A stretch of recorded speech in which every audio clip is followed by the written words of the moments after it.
He knew where he'd come from. Joseph could trace his family ancestry all the way back. And he knew where he was going. He knew the role he was playing, the story of his life. He had the whole thing worked out. A career in carpentry. Tick. Wife? Soon. Then kids. And then perhaps grandkids. A simple life, but a good life.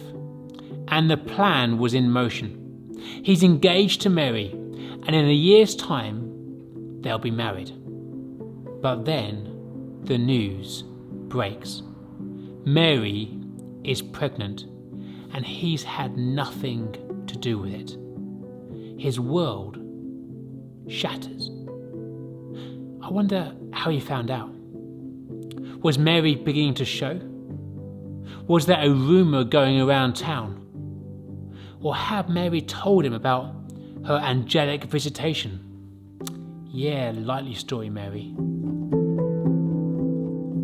His game plan begins to go south.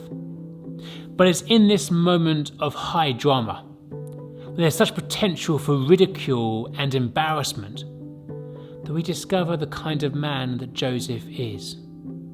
He's a kind man. Rather than making some big song and dance over the whole thing, he decides to try and divorce Mary on the quiet. He doesn't want to publicly shame her. He has a new plan set up.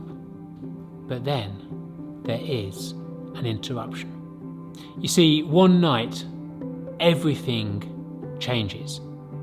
Joseph has a dream. No ordinary dream, a dream with an angel. And this dream is so vivid and so powerful that it turns his life upside down.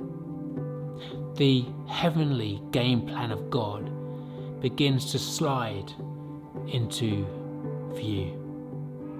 And in that moment, Joseph changes tact. He will no longer divorce Mary. He will stay with her. He will marry her. Wow, what faith from one dream.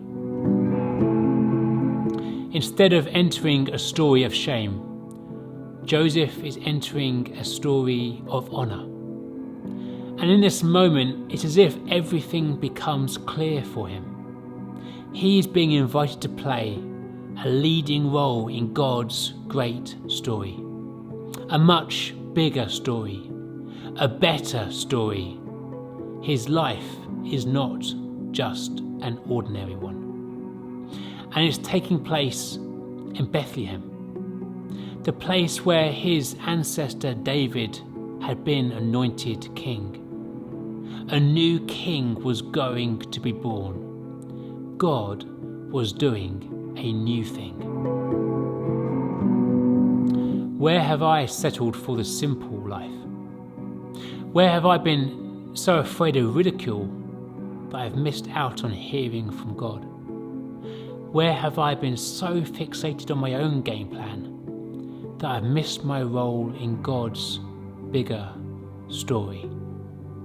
God, interrupt me this Christmas.